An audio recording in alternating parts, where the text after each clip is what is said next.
Hello everyone and welcome to another wonderful game from the penultimate round of the AirThings Masters 2022. It's Alexandra Kosteniuk versus Eric Hansen, and Alexandra has been having a pretty tough tournament so far. She's 13 losses, 0 wins and 0 draws, and Eric on the other hand is having a phenomenal tournament, maybe the best tournament ever, as he is, I don't know if it's definite that he will qualify for the main event, but he is definitely very close. So we're gonna discuss who qualified, who didn't after the game, but now let's check out the game and what happened here, as it features a very, very nice ending. So Alexandra with the white pieces opens with e4.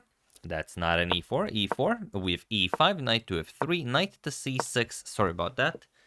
And we have bishop to c4, going for the Italian game. Bishop to c5, the Gioco Piano is on the board, and now we have c3 going for the main line, knight to f6, and the d4 now, immediately striking in the center.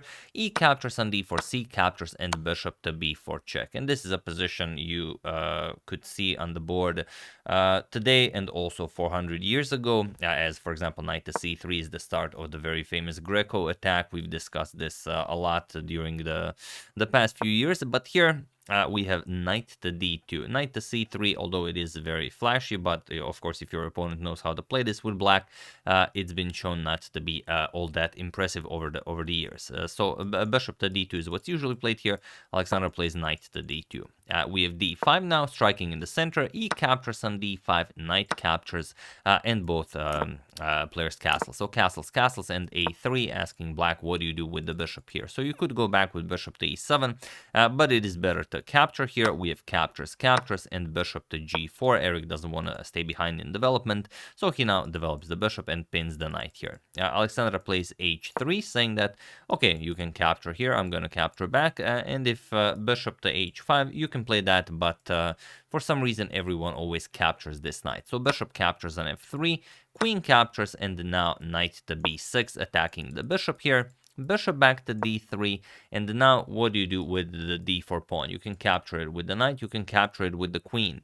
And so far, knight captures on d4 has never been played. This position has been reached, but always queen captures on d4 was played. And this isn't all that impressive. It runs into bishop to c3, and now look at white's attack here. I mean, the bishop pair is just... those are monsters. The queen is ready to jump into the attack. It's very easy to bring the rook into the attack. So black will have very hard time surviving this. So Eric, of course, goes knight captures on d4. And it is now, as of move 14, that we have a completely new game. He attacks the white queen, but he also gives up the b7 pawn. So Alexandra grabs it. We have queen captures on b7, rook to b8. Attacking the queen, and also trying to go for a little trick here. If the a7 pawn is captured, you can play knight e6, and now how do you defend the bishop here? It's very tricky, and the white queen is very awkwardly placed on a7. Just to give you an example, for example, queen a6 defends the bishop, knight c5, and off with the bishop. So this is a terrible blunder, but other moves aren't all that great for white either. So instead, after rook b8, Alexandra goes back, queen to e4. Now checkmate is being threatened on h7, and Eric defends with the very aggressive f5. So he defends and also grabs more space here. Queen to e3. We still have to be very careful. If the knight moves, then both of our bishops are here on the d file, so the queen has to keep an eye on those bishops. And now c5. Now the knight is nicely defended here. It's a great outpost. You can see that Alexandra does not have a c pawn or an e pawn to get rid of this knight. So for the moment, the knight is staying there. And now we have rook a to d1. You could also bring the rook to e1. Also, definitely you can do this, as the e file is also open. But rook to d1 seems to be a bit more natural. The queen is still on d8. We want to put the bishop on c3, and that's how Alexandra plays it. So knight to d5, attacking the queen. Now comes bishop c4, pinning the knight. The king is still on g8, so Eric quickly unpins, and now queen to e5. Putting a lot of pressure on that black king. Again, the bishop is coming to c3 at some point, but we don't want to do it just yet. We don't want to give up the bishop. So here we have knight to b6, attacking the light square bishop, and now bishop back to a2.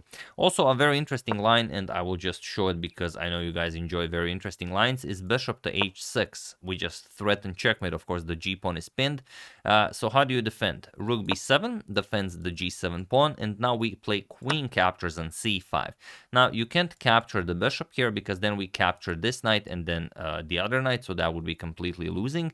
So we have to play rook to d7 to add another defender here, but now we play bishop g5. And now look at this. Everything is hanging. The knight here is attacked twice. The queen is attacked. If the queen moves, then the rook on f8 hangs. And here, nothing is really good here for black. You have to play something like knight f3 check. We're gonna win this knight. And now, again, you can't go for the rook because the queen is hanging. You're gonna have to play queen captures on g5 with check. And after king h1, again, what do you play? The rook here is hanging, you have to defend it, queen f6, now bishop b3, and the game continues. And even though this seems to be better for white, maybe from a human standpoint, it's not all that easy to decide to go for something like this. So that's why Alexandra just brings the bishop back, bishop to a2. There's no reason to open up your king like this if you have other options. And, well, it would seem that white does. However, after knight to d7 here, attacking the queen and defending the c5 pawn, it would not be easy to continue this with white. However, Eric plays rook to e8, and now we simply have queen captures on c5, knight to a4, attacking the queen and the b2 pawn, so queen to d5 now, offering a queen trade, and here Eric just picks back the pawn. So knight captures on b2, now comes rook to b1, and now queen to f6. Eric declines the queen trade and now asks, what do you play here? And you can see that you have to be very, very careful. The knight here is attacked. This knight is attacked. The bishop to c3 would attack both knights. So it's a very, very tricky position. So here we have rook f to e1, putting more pressure on black. And then now, what do you play here? Well, you could play knight to e2 check, and this is in fact very interesting. Knight to e2 check pretty much has to be played, and now after king to h1, rook b to d8. This is how black gets back into the game. However, in the game, rook e to d8 was played, attacking the queen here, but now there is a problem. Here, Alexandra plays queen to a5, and it doesn't seem like there's a move that black can play. What do you play here? Such an ugly position for black, and you always have to be careful. That bishop to c3, once it comes, it's just not gonna be easy. So you didn't have to play queen to a5. You could also offer a queen trade here. You could also offer a queen trade here, but queen to a5 just keeps all the tension without white really having any issues. So here knight to d3 was played. You have to get those knights out of that awkward situation. Now, this is being threatened. A lot of stuff hanging here.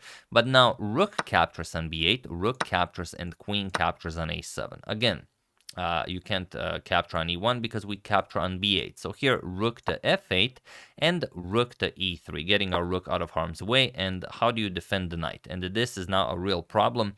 You can't go here, you can't go here, you can't go here, you can't go here. What can you do? You can't go here, then the queen no longer defends this knight.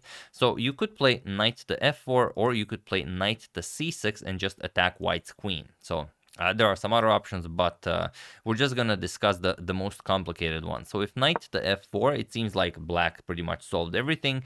But now comes queen to b7, putting, well, defending that g2 pawn. That could be a problem in some lines. But now knight to f2 with check, king to h2, and now queen d6 check. We're going to play king to h1. It's our only move, but still, white's position is now winning. We have the passed a pawn, and also just bishop to b4 will win a lot of material. So let's say rook d8, and now we're going to play bishop b4, queen to b8, offer a queen trade. We can trade here, captures, and after bishop c4, you can see that the bishop pair is just much stronger than the knight pair here, and it doesn't really matter what black plays.